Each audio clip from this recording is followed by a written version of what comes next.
नमस्कार दोस्तों, स्वागत है आपका। आप सभी को शरद पूर्णिमा की बहुत सारी शुभकामनाएं। दोस्तों, अश्विन मास के शुक्ल पक्ष की पूर्णिमा को शरद पूर्णिमा के नाम से जाना जाता है।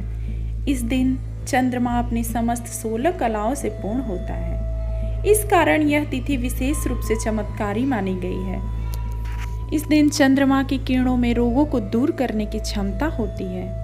शरद पूर्णिमा की रात आकाश से अमृत वर्षा होती है। ऐसे में इसका लाभ लेने के लिए छत पर या खुले में खीर रखकर अगले दिन सुबह उसका भोग लगाने के बाद सेवन करना चाहिए। रात भर चांदनी में रखी गई खीर शरीर की रोगों से लड़ने की क्षमता बढ़ाती है। श्वास के रोगियों को इससे फायदा होता है और आंखों की रोशनी भी बेहतर होती है।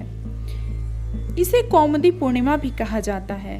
देवी और देवताओं को सबसे ज्यादा प्रिय पुष्प ब्रह्म कमल भी शरद पूर्णिमा की रात को ही खिलता है।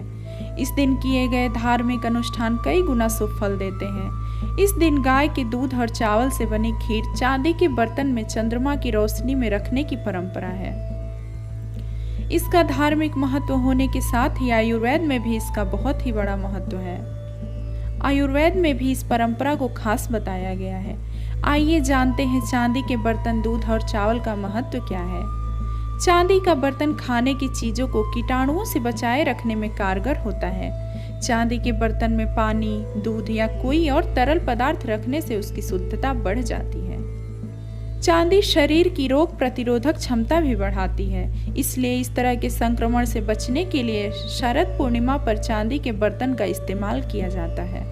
अगर आपके पास चांदी के बर्तन ना हो तो आप मिट्टी के बर्तनों का भी उपयोग कर सकते हैं। खीर इसलिए बनाते हैं क्योंकि ग्रंथों में बताए गए 5 अमृत में से पहला दूध है और दूध पर चंद्रमा का खास प्रभाव होता है। चंद्र दोष को खत्म करने के लिए भी दूध का दान किया जाता है। चावल को वेदों में हवन करने योग्य माना गया है और चावल को अक्षत भी कहा जाता है।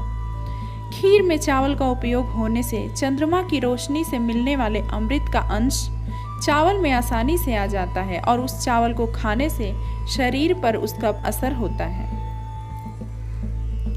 इसके अलावा शरद पूर्णिमा पर चंद्रमा अश्विन नक्षत्र में रहते हैं। इस नक्षत्र के स्वामी अश्विन कुमार हैं। वेदों और पुराणों में अश्विनी कुमार को देवताओं का चिकित्सक बताया गया है।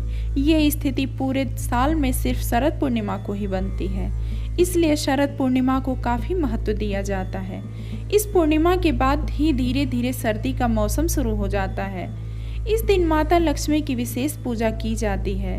इस दिन माँ लक्ष्मी घर घर विचरण करती हैं। तो दोस्तों, शरद पूर्णिमा की ये जानकारी आपको कैसी लगी, ये कमेंट में आप जरूर बताएं। और अगर आपको ये जानकारी अच्छी लगी तो मेरे चैनल को सब्सक्राइब जरूर करें।